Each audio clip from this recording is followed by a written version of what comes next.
Hello students, welcome to my channel Kitty's Commerce Classes. Today again time series part 5. Method of least square. Question given.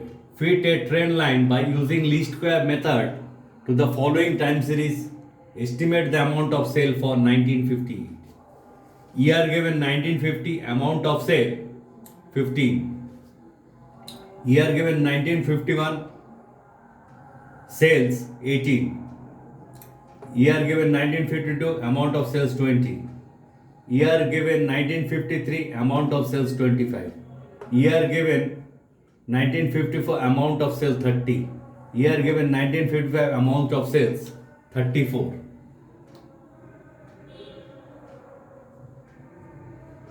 The amount of sales in 1000 rupees.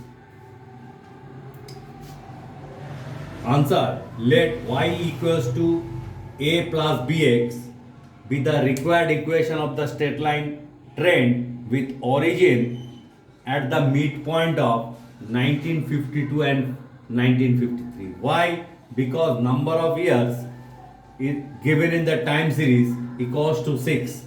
That's why mid position both will occur 1952 and 1953. That's why origin at the midpoint of 1952 and 53. And x units equals to 6 months and y is the value in 1000 rupees. Using the method of least square, we have the following two normal equations estimating the values of a and b. First equation, summation y equals to na plus b summation x, that is equation 1. Summation xy equals to a summation of x plus b summation of x square, that is equation 2. Calculation of straight line trend. First column will be year, amount of sales, that is represented by y in 1000 rupees. X equals to year minus 1952.5 whole divided by 0.5, because average of 1952 and 1953 divided by 2, that is 1952.5. Then x square, then xy. Year 1950, amount of sales in 1000 rupees 15. Value of x equals to 1950 minus 1952.5 whole divided by 0.5 equals to, that is 5. X square will be 5 square, that is 25, minus 5 square, that is 25, and xy equals to 15 into minus 5, that is minus 75. In the year 1951, amount of sales in 1000 rupees, that is given 18. The value of x will be 1951 minus 1952.5 whole divided by 0.5, that is equals to minus 3. X square will be minus 3 square, that is 9. Xy will be 18 into minus 3, that is minus 54.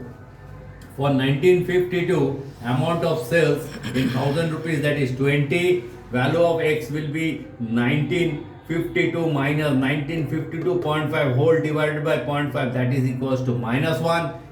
Value of x square will be minus 1 whole square, that is 1. Xy equals to 20 into minus 1, that is minus 20. In the year 1953, amount of sales in 1000 rupees, that is 25. X equals to 1953 minus 1952.5 whole divided by 0.5, that is equals to 1. X square will be 1 square, that is 1. Xy will be 25 into 1, that is 25. Now in 1954, amount of sales in 1000 rupees, that is 30. X equals to year 1954 minus 1952.5 whole divided by 0.5 equals to 3. X square will be 3 square, that is 9. Xy equals to 30 into 3, that is 90. In the year 1955, amount of sales in 1000 rupees, that is 34. X equals to 1955 minus 1952.5 divided by 0.5, that is equals to 5. X square equals to 5 square, that is 25. Xy equals to 34 into 5, that is 170. Now summation of y equals to 142. Summation of x equals to 0. Summation of x square equals to 70. Summation of xy equals to 136. Now clearly n equals to number of given time series values equals to 6. Solving the normal equation from 1 we get summation y equals to na plus b summation of x. Summation y equals to 142 equals to n equals to 6. So 6a plus b into 0. So 6a equals to 142 or a equals to 142 by 6 equals to 23.67 approx. From 2 we get summation xy equals to a summation of x plus b summation of x square. Summation of xy equals to 136. A into summation of x, that is 0, plus b summation of x square, that is 70.